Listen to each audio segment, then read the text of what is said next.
چون که در آغاز کنسرت گفته بودیم امروز آزمون ما از روی 4 بخش گذرانده می شود و با سربلندی هنرمندان ما 2 بخش را پس سر کردند. اینک می رسیم به بخش سوم، یعنی شرط صحنه هجوی است. بله، صحنه هجوی وقت مقرر شد از 5 دقیقه. باید هر یک گروه برآمد کند صحنه هجوی را منظوری شما گرداند و موافق همون قاعده که از ابتدا بود. اولا دعوت میکنیم گروه محفلارا رو به صحنه با صحنه هجویشون. تحت رقم 01 نام نویس شدن در روی خط ما. مرحبا. پذیرای شما.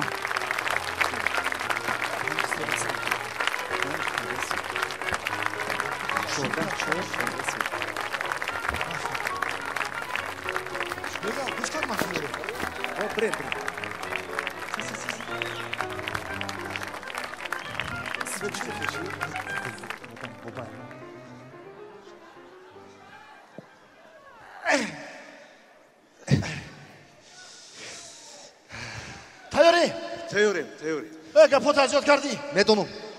باز یک کارگردانی نامادگی کارگردان فهمیدم. رژیسوری نامادگی همه قگنده که تیز گامزن نمیفهمی. اگر توبه تیاری بچه شما؟ ما تیار شما. همه پاشا خوشبختش ازیاد کنه. گپوتان ختم به ختم ازیاد کنه. شما تماشا بینانی محترم و اکتورانی گرامی همه تا خوب میدونید که ما امروز فیلمی بدیهی زیستن میخواهم رو باید مشغوله به فردا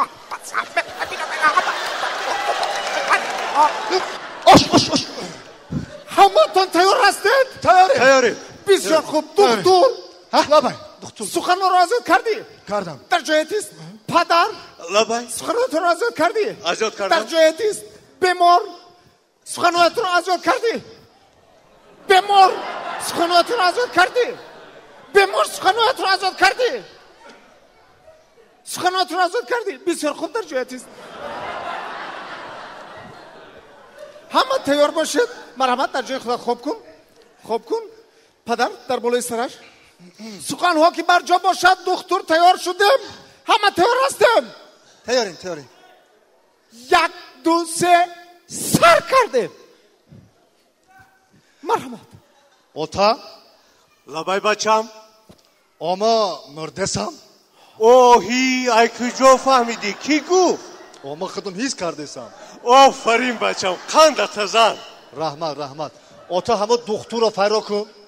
دکتر لبای اوی بچه میگه من میمرم.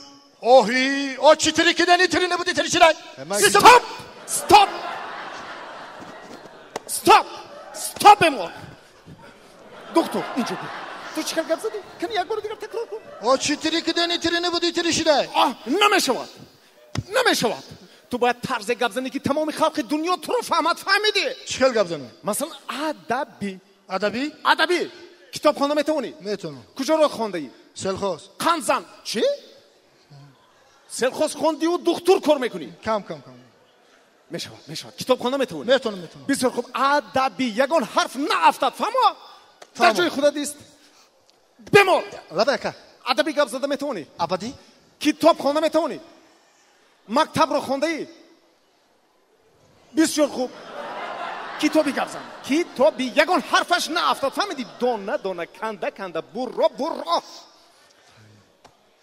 پدر گوش کن.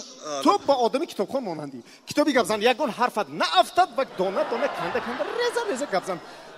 مرحمت. تیار شدیم؟ تیاریم. 1 2 3 سر کردیم. پدر جو لبای پیسرم من میمورم. اوهی کی گفت؟ از کجا فهمیدی؟ من خودم حس کردم. آفرین پیسرم، قندت زن. رحمت پدر دکتر رو جگ زنه.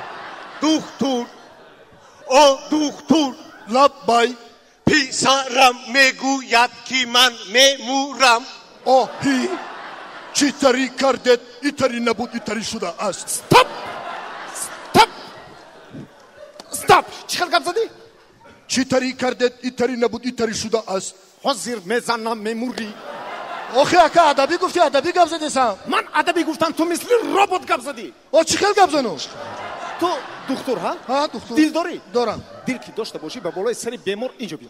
خب وقتی که با بالای سر بیمار آمدی خب باید کمک اندوه غم گریه باشد.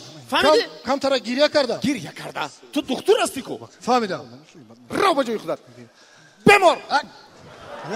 تو میدونی که میموری. آدمی که میدوند که میمورد باز خاموش مثل ربات گپ میزند. تو باید گریه کرده تو حال میموری. گریه کرده گپ زن. گریه کرده. کنی یک گریه کن. میشود خنزن. پدر اینجا بیا. به جای خودت بذار. گریه کرده میتونی؟ میتونم. با غم و اندوه. فهمو؟ تیار شدیم؟ 1 2 3 سر کردیم.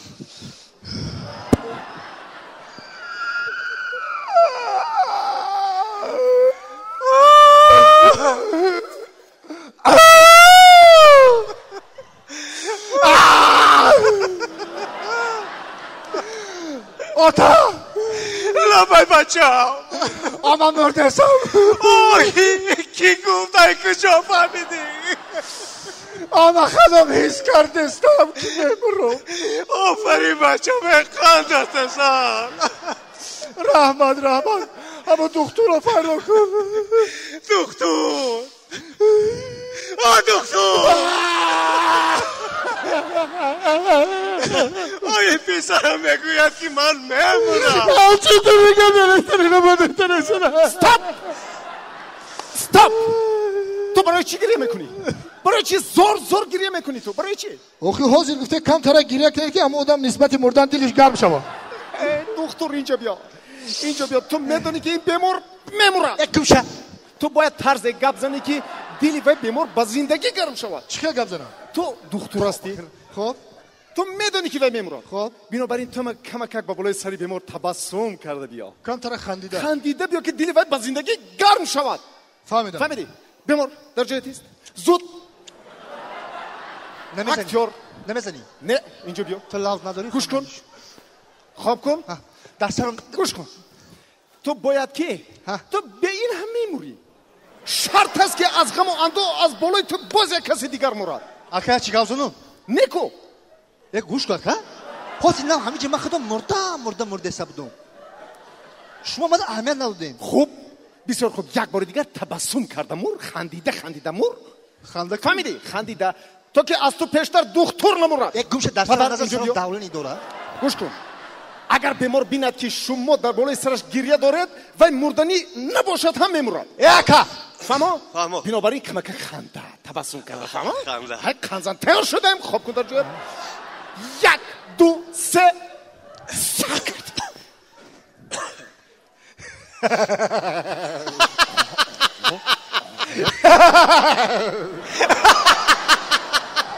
آتا لبای بچه ها آما مردسم. کی گفت کجا فهمیدی؟ آما خودم حس کردم. آفرین بچه ها خندت زن. رحمت آتا لبای همون دکتر رو پیدا که بیا دکتر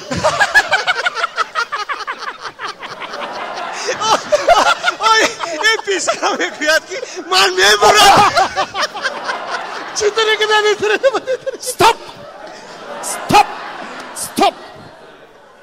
دکتر. استاپ بیمار. اکا همین تو رژیسوری کرتیز من نفهمیدم. خاموش. اکا چی میگویی؟ التماس بچه بیا همین خودش یک بارکت نشون داد که چطور مردن در کار. اکا درست. بله درست.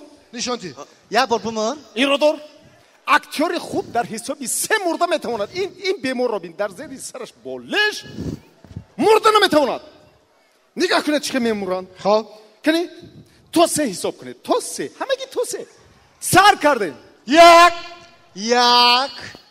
2 3 اینا دیدی چی میمورم؟ دیدی؟ دیدم هت توبه کردم. خیلی اکا یاد گرفت. خیلی اکا بازی میکنه خودش. خیلی اکا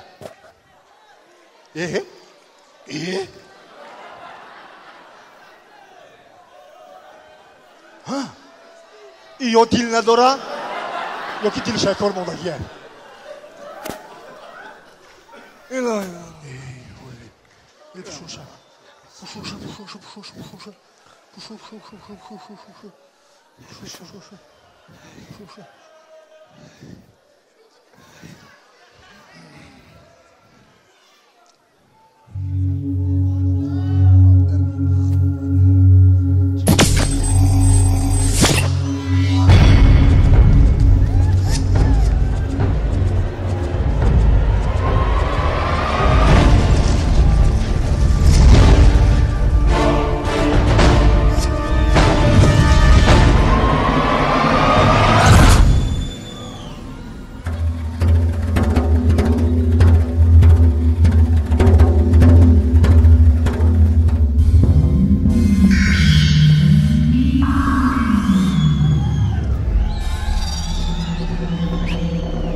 Ака, ин ягон одами пок буд чи? Киҷо фаҳмидӣ? Тоатш осмон рафт судар. Киҷо рафт, хонаш рафт? Ои замин надора, хонае киҷо дора? Будам замин дод мекунем? Будам. Ина михои дод меги, ягон кас гӯш намекунем, мемори. Рафиқ режиссёр! нахустин саҳна дар иҷрои гурӯҳи маҳфилоро манзури шумо гардид. рақамашон 01 аст. ба 01ро гирифта ба рақами 17 16 17 овоз диҳед.